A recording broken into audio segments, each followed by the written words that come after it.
ہے یہ بھاری پڑ جاتی ہے نماز کچھ لوگوں پر. کچھ لوگوں کے لیے نماز بھاری ہے، وہ جلدی سے جلدی بھاگنے کے فراق میں ہوتے ہیں. امام کے پیچھے ٹکٹکی باندھ کر دیکھتے ہیں کہ اب رکوع ہوا کہ تب رکوع ہوا، یہ کتنی لمبی رکعت ہو گئی. یہ میں آپ کو شروع میں بتا رہا ہوں کس کے لیے بھاری ہے. تو یہ رمضان آتا ہے تو یہ قرآن پاک سنانے کا، پڑھنے کا اور سننے کا دونوں موقع ملتا ہے. اب تراویح میں دیکھیں، جو روایت یہ بتاتی ہے کہ حضور پاک صلی اللہ تعالی علیہ وسلم حضرت جبرائیل کو قرآن سناتے تھے. حضرت جبرائیل کو قرآن سناتے تھے. یہ کب سناتے تھے؟ ہر رمضان میں. مطلب یہ ہوا کہ ہر رمضان میں جہاں تراویح ہوتی ہے امام سنت مصطفیٰ پر عمل کر رہا ہے، مقتدی سنت جبرائیل پہ عمل کر رہا ہے.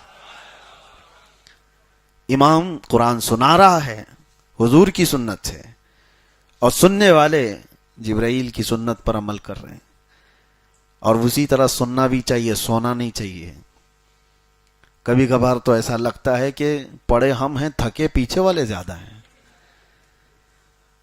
ان کے جمائیاں، ان کی کھانسیاں، یہ ساری چیزیں خشوع و خضوع کو ختم کرتی ہیں.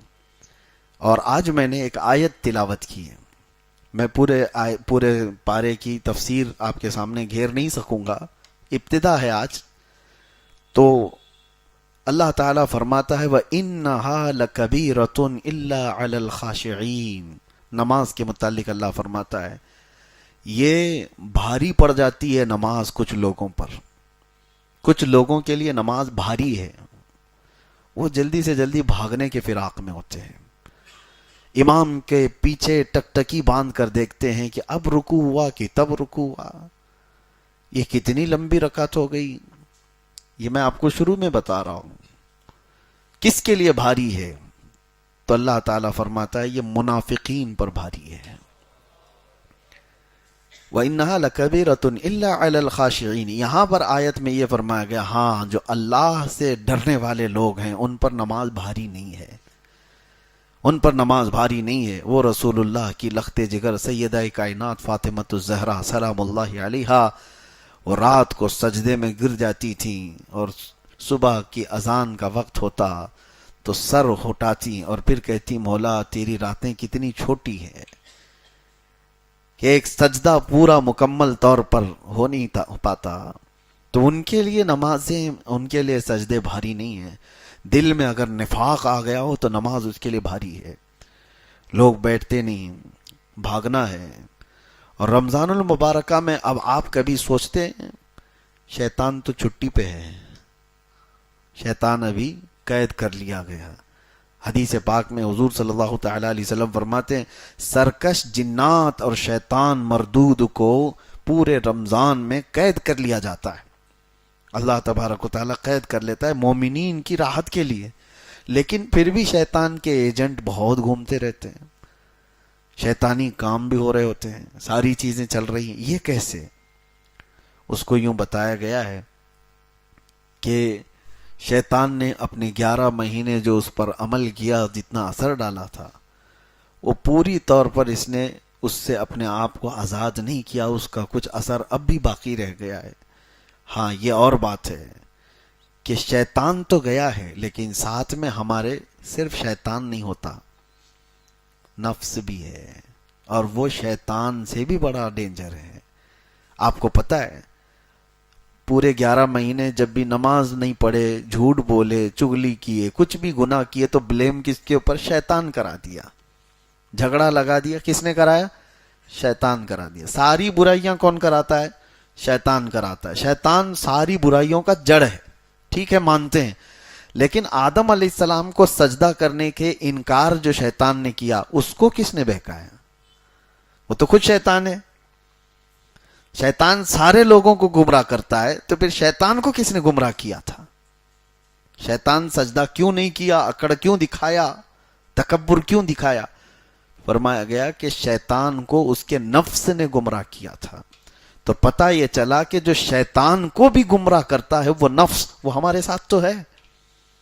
شیطان گیا ہے لیکن نفس نہیں گیا. اس وجہ سے نفس کی تربیت کے لیے ہی رمضان ہے.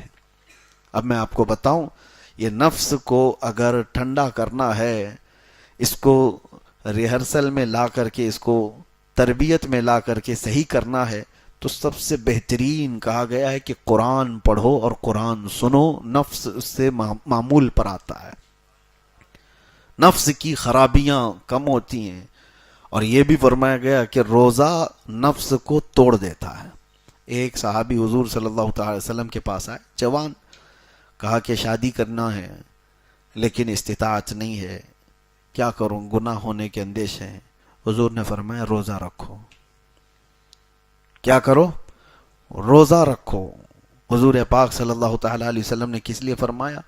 کہ روزہ نفسانی خواہشات کو مار دیتا ہے، نفسانی خواہشات کو کم کر دیتا ہے، ختم کرتا ہے. جتنے بھی اولیاء کاملین کو آپ سنیں گے، ان کی تربیت جو ہے روزے سے ہوتی تھی، روزے سے ہوتی تھی. اب یہ رمضان آیا ہی ہمارے پاس ہمارے نفس کی اصلاح کے لیے. اگر اس میں بھی ہم نہیں کر سکے تو پھر کبھی نہیں کر پائیں گے. تو بہرحال آج کی یہ ابتدائی ہماری گفتگو تھی آپ کے سامنے، اور انشاءاللہ العزیز چلتی رہے گی، زندگی باقی رہے تو. رمضان المبارکہ اور قرآن کا جو سنگم ہے، جو تعلق ہے، وہ کیوں میں نے بتایا کہ صرف تقریر کرنے کے لیے نہیں، صرف تراویح کے لیے نہیں. آپ ہاتھوں میں قرآن اٹھاؤ. مہینوں ہو گئے اس قرآن کو اٹھائے ہوئے، اور کتنے تو ایسے ہیں پڑھ بھی نہیں پاتے ہیں، اور کتنے تو ایسے ہیں دیکھ بھی نہیں پاتے. یہ اللہ کا وہ مقدس کلام آج کائنات میں، آپ کو ایک بہت چیلنج کی بات بتا رہا ہوں، پوری روئے زمین پر حضور صلی اللہ تعالی علیہ وسلم کی نشانیوں میں کوئی ایسی مضبوط نشانی جس کو کوئی بدل نہیں سکا، معجزہ حضور کا کوئی باقی ہے تو قرآن باقی ہے. حضور نے چاند کے ٹکڑے کیے تھے کہ نہیں؟ آپ کا ماننا ہے یہ حضور کا معجزہ ہے. حضور نے ڈوبے ہوئے سورج کو پلٹا دیا، یہ حضور کا معجزہ ہے. نبی پاک صلی اللہ علیہ وسلم نے انگلیوں سے پانی جاری کر دیے، حضور کا معجزہ ہے. حضور کے سامنے پتھر بول پڑے، یہ حضور کا. لیکن یہ سب معجزے دیکھے آپ نے؟ چاند کا ٹکڑے ہونا، سورج کا پلٹ آنا، انگلیوں سے چشمے جاری ہونا دیکھا تو نہیں، حدیثوں میں پڑھا ہے اور علماء سے آپ نے سنا ہے. لیکن حضور پر جو قرآن اترا تھا وہ دیکھ بھی رہے ہو، سن بھی رہے ہو، پڑھ بھی رہے ہو. یہ ایک نشانی ایسی ہے جو ہر گھر میں اور ہر ایک کے پاس موجود ہے. اس سے محبت کرو. اور اللہ کے رسول صلی اللہ تعالی علیہ وسلم نے ارشاد فرمایا، قرآن جب کسی کے ساتھ دوستی کرتا ہے تو اتنی بہترین دوستی کرتا ہے کہ جب اس کے سارے رشتہ دار اسے قبر میں چھوڑ کر جاتے ہیں تو قرآن اس کی دوستی نبھاتا ہے. قبر میں آ کر اس سے کہتا ہے تنہائی میں گھبرانا مت، میں ہوں تیرے ساتھ. دنیا دوستی چھوڑ دیتی ہے روح نکلنے کے بعد، لیکن قرآن نہیں چھوڑتا. تو جو ہمارے تنہائی، قبر کی تنہائی کا دوست ہے، اسے آپ اٹھاتے کیوں نہیں؟ اسے آپ پڑھتے کیوں نہیں؟ رکوع 2 رکوع پڑھنے کے بعد لوگ غائب ہو جاتے ہیں. جوش میں ابھی رمضان میں اٹھائیں گے کچھ، پہلے دن 4 صفحے 5 صفحے پڑھ کر کے اس کے بعد پھر دھیرے دھیرے دھیرے نیچے ہوتے چلے جائیں گے. 5ویں 6ٹھے روزے کے بعد تو پھر قرآن ویسے کے ویسے ہو جاتا ہے. یا کچھ لوگ 10 رمضان تک. ہونا تو یہ چاہیے کہ پورا ختم قرآن رمضان میں ہر ایک مسلمان کا ہونا چاہیے. روزانہ 1 پارہ وہ تلاوت کرے تو 30 رمضان تک انشاءاللہ العزیز ختم قرآن ہو جائے گا. ورنہ زندگی میں آپ مجھے بتاؤ کب موقع ملتا ہے، کب موقع ملتا ہے؟ ہمارے اولیاء کاملین جن کی آپ اقتدا کرتے ہیں، امام اعظم ابو حنیفہ رضی اللہ تعالیٰ عنہ جس قبر میں آج آرام کر رہے ہیں بغداد میں، اس علاقے میں جہاں آپ دفن ہیں، فرمایا گیا 4000 ختم قرآن انہوں نے کیے. 4000 ختم قرآن جہاں ان کی قبر ہے. آپ اندازہ کریں، وہ رمضان المبارکہ میں 61 قرآن ختم کرتے تھے. دن میں 1 قرآن اور رات کو 1 قرآن اور پوری تراویح میں 1 قرآن. 30 دنوں میں 30 قرآن، 30 راتوں میں 30 قرآن، اور پورے 30 مہینے یہ تراویح کے قرآن 1 قرآن. 61 قرآن وہ 1 رمضان میں ختم کرتے تھے. ان اولیاء کاملین اور بزرگوں کے پاس جو کچھ بھی تھا وہ قرآن کے ذریعے سے عروج پائے تھے. اسی لیے شاعر نے کہا ہے درس قرآن اگر ہم نے نہ بھلایا ہوتا یہ زمانے نے زمانہ نہ دکھایا ہوتا. ہاں وہ زمانے میں معزز تھے مسلمان ہو کر، آج ہم خار ہوئے ہیں تو تاریک قرآن ہو کر. یعنی قرآن کو چھوڑ کر کے قرآن کو اٹھاؤ. اب سمجھنے والے تفسیر پڑھنے والے بہت کم رہ گئے، ترجمہ جاننے والے کم رہ گئے، پھر تلاوت کرنے والے کتنے کم ہو گئے. میرے عزیزو وہ تفسیر اور ترجمے والے تو بہت دور چلے گئے، کم از کم قرآن اٹھانے والے تو آ جائیں ہمارے پاس. قرآن اپنے گھروں میں اٹھاؤ، ابھی جا کر کے دیکھو کہ دھول لگی ہوگی، تمہارے فریج اور تمہاری ٹی ویاں اس سے زیادہ صاف رکھی جاتی ہیں. بار بار روزانہ جھٹکتے ہیں، صوفے صاف کیے جاتے ہیں، اور قرآن کو اسی طرح سے تنہا چھوڑ دیا جاتا ہے. مہینوں ہو گئے، برسوں ہو گئے، قرآن کو چھوا بھی نہیں. کب چھوا؟ قسم کھانے کے لیے. کب چھوا؟ جب کسی کی موت ہو گئی تو قرآن جلدی جلدی جھاڑ کر کے اٹھایا گیا. اور ایک بات میں آپ کو بتاتا ہوں، اللہ کے نبی صلی اللہ علیہ وسلم فرماتے ہیں قیامت کے دن قرآن اور رمضان جس کے خلاف کھڑے ہو گئے اسے دوزخ میں جانے سے کوئی نہیں روک سکتا، اسے جہنم میں جانے سے کوئی نہیں بچائے گا. اور اللہ کے نبی صلی اللہ علیہ وسلم جب دعا کرتے تھے تو ہاتھ حضور صلی اللہ تعالی علیہ وسلم کے ہلتے تھے جب یہ دعا کرتے تھے اللہم اجعل القرآن حجتا لنا لا حجتا علینا. اے اللہ قرآن کو ہمارے لیے سفارشی بنا، قیامت کے دن ہمارے خلاف مقدمہ کرنے والا مت بنا. تو قرآن کچھ لوگوں کے خلاف مقدمہ کرنے والا ہے، قرآن کچھ لوگوں کے خلاف کھڑے ہونے والا ہے. قرآن بھی ہے اور رمضان بھی ہے. فیصلہ آپ کے ہاتھ میں ہے کہ قرآن کو اپنا سفارشی اور اپنا شفیع و مددگار بناؤ گے قیامت کے دن، یا پھر اپنے خلاف کھڑے ہونے والا. قرآن کے ساتھ جنہوں نے بے حرمتی کی، بے حرمتی کا مطلب لوگ یہ سمجھتے ہیں زمین پر پٹک دینا. قرآن کی بے حرمتی کا مطلب ہے کہ اس کے اوراق کو نیچے پھینک دینا. یہ بے حرمتی نہیں. قرآن کی بے حرمتی یہ ہے کہ مہینوں اس کو چھوڑ کر کے رکھ دینا، اس کی تلاوت نہیں کرنا. قرآن تمہارے لیے آیا تھا. تو قرآن کی بے حرمتی وہ گھر کرتے ہیں جنہوں نے قرآن کو بھلا دیا. اب ایک قرآن کی آیت میں آپ کو سناتا ہوں. اللہ تعالیٰ فرماتا ہے نسوا اللہ فانساہم انفسہم. اللہ اکبر. جب میں یہ پڑھتا ہوں تو رونگٹے کھڑے ہوتے ہیں. اللہ فرماتا ہے موت کے وقت کچھ لوگ ایسے ہوں گے جو اللہ کو بھول چکے تھے تو اللہ ان کو اپنے آپ کو بھلوا دے گا. فَأَنْسَاهُمْ أَنفُسَهُمْ. اللہ فرماتا ہے وہ اپنے آپ کو ان کو بھلا دیا جائے گا. تم کون ہو پتہ ہی نہیں، نام کیا ہے تمہارا پتہ ہی نہیں، کس کے بیٹے ہو پتہ ہی نہیں، حتیٰ کہ مرد ہو کہ عورت ہو یہ بھی نہیں پتہ. بھلا دیا جائے گا، ذہن ختم کر دیا جائے گا، میموری ختم. اس کے لیے یہ کن لوگوں کے لیے کہا گیا ہے؟ اللہ فرماتا ہے نسوا اللہ. وہ اللہ کو بھول چکے تھے، اللہ کو بھولے ہوئے لوگ ہیں.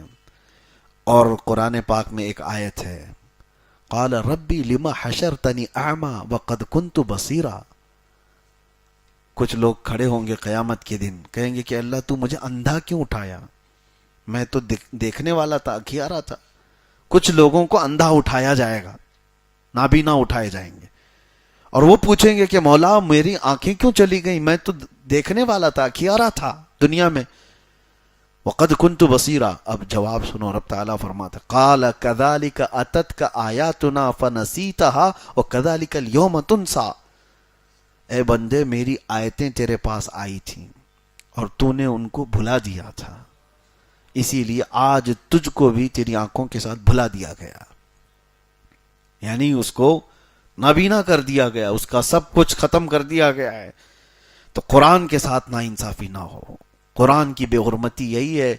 اسی لیے اللہ کے نبی صلی اللہ تعالیٰ علیہ وسلم نے فرمایا جس گھر میں قرآن کی تلاوت نہیں ہوتی وہاں مردے رہتے ہیں، قبرستان کی طرح ہے. تلاوتیں کرو، قرآن پاک کو اٹھاؤ، سارے بچوں کے ہاتھ میں دو، عورتوں کے ہاتھ میں دو، قرآن پاک کا معمول بنا لو.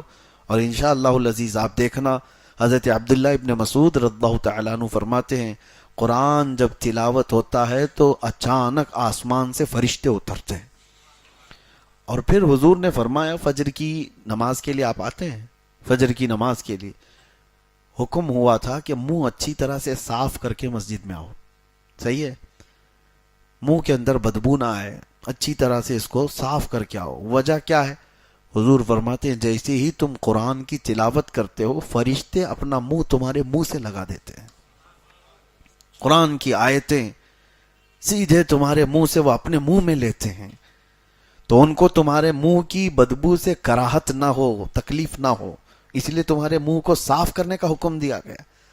تو قرآن کو آپ سمجھے کیا ہو؟ قرآن کیا ہے؟ یہ وہ معجزہ ہے جو آج بچوں کے سینوں میں اتر جاتا ہے۔ کوئی اور کتاب یاد کر کے دکھاؤ، اللہ کا فضل ہے، کروڑا احسان ہے، آج میں نے آپ کے سامنے جو تراویح پڑھائی، میری عمر کی یہ 26ویں محراب ہے، الحمدللہ 26واں سال ہے، 25واں سال میں نے سلور جبلی جیل میں منا لیا تھا، نہیں یہ 27واں سال ہے، پچھلے سال 26 تھا، 2024 میں جو ہم اندر تھے تو اس وقت 25واں سالانہ تراویح جو ہماری ہوئی، الحمدللہ وہ بھی چھوٹی نہیں تھی، ہاں کرمنلز کے بیچ میں بھی ہم نے تراویح سنائی ہے الحمدللہ۔ اور اس وقت بھی مجھے یاد ہے آج جس طرح آپ کے سامنے میں قرآن کی فضیلت بیان کر رہا ہوں تو وہاں موجود قیدیوں کو ایک رمضان بیرک بنا دی جاتی ہے، رمضان آتے ساتھ ہی سارے مسلمانوں کو ایک جگہ، تو الٹے سیدھے لوگ ہوا کرتے ہیں اس میں، کیسے کیسے لوگ دیکھا تو مجھے خود کی گھبراہٹ تھی کہ یہ نماز روزے والے تھوڑی نہ ہیں، ان کو کہاں نماز کی بات ہے۔ پھر بھی تراویح کے لیے میں نے کہا میں پڑھاؤں گا، تو سب پوری اسی طرح سے صفیں لگ گئی۔ اب مجھے یہ ڈر تھا کہ ایک پارہ پڑھنے میں پتہ نہیں کتنے غائب ہو جائیں گے اس میں بیچ میں سے۔ آج پڑھتا ہوں، کل سے ان کو شاید ہو سکتا ہے الم تری کیف والی تراویح پڑھنے کے لیے یہ بول دیں گے۔ میں نے کہا بہت لمبی ہو جاتی ہے، 1 گھنٹہ لگتا ہے ہماری تراویح میں۔ الحمدللہ آج بھی مجھے یاد ہے وہ بات، سارے لوگوں نے مل کر کہا سحری تک بھی ہم چاہے تو کھڑے ہو کے پڑھیں گے آپ کے ساتھ۔ قرآن آپ نے پڑھایا، اور پہلی مرتبہ کوئی جیل میں پورا قرآن پڑھا رہا ہے، اور اللہ تبارک و تعالیٰ کی وہ حکمتیں ہیں، وہ جس سے جہاں چاہے قرآن کی تلاوت کرواتا ہے، جہاں سے چاہے وہ قرآن کی تلاوت کرواتا ہے۔ اسی لیے قرآن آپ تلاوت کرو۔ ایک اور آخری بات میں بتاتا ہوں، کچھ چھپی ہوئی چیزیں ہیں جو آپ کو پتہ بھی نہیں ہیں، وہ ہمارے ساتھ بھی ہو سکتی ہیں، آپ کے ساتھ بھی ہو سکتی ہے۔ سرکار غریب نواز رضی اللہ تعالیٰ عنہ کا باغیچہ تھا، ابھی آپ سفر پر گئے نہیں تھے، اس وقت آپ کا جو والد گرامی کا دیا ہوا باغیچہ تھا اس کی آپ دیکھ بھال کرتے تھے، لیکن ہوتا کیا تھا، دن بھر حضرت سرکار غریب نواز رضی اللہ تعالیٰ عنہ قرآن کی تلاوت کرتے رہتے، باغیچے میں بیٹھ کر تیزی سے قرآن پڑھتے رہتے تھے تنہا۔ لیکن ان کے ساتھ ایک الگ معاملہ ہوتا تھا، وہ فجر میں جیسی آتے تھے تو باغیچے کی پوری صفائی کی گئی ہوتی تھی، سارے پتے جو جھڑے ہوتے تھے، کچرا جو بھی ہے وہ سب جمع کر کے کوئی اٹھا کر کے ختم کر دیا ہوتا تھا۔ تو سرکار غریب نواز رضی اللہ تعالیٰ عنہ فرماتے ہیں میں روز دیکھتا ہوں کہ کون خادم ہیں جو میرا کام کر کے چلے جاتے ہیں، باغیچہ پورا صاف کر کے چلے جاتے ہیں۔ دیکھا، آس پاس والوں سے پوچھا تو کوئی آتا نہیں ہے، لیکن باغیچہ صبح بالکل صاف رہتا ہے، پورا کچرا جھاڑا ہوا ہوتا ہے۔ تو ایک دن آپ تہجد کے بعد سیدھے آ گئے باغیچے کے اندر، فجر کی اذان اور نماز سے پہلے ہی، کہ دیکھتے ہیں تو جیسی آپ باغیچے میں آئے تو کچھ لوگ جھاڑ رہے ہیں اور کچرا جھاڑ رہے ہیں اور سب جمع کر رہے ہیں۔ تو سرکار غریب نواز پہچان لیے کہ کچھ لوگ ہیں ابھی میرے باغیچے کے اندر۔ تو آپ نے زور سے آواز دی کہ کون لوگ ہیں جو میری اجازت کے بغیر اندر آئے؟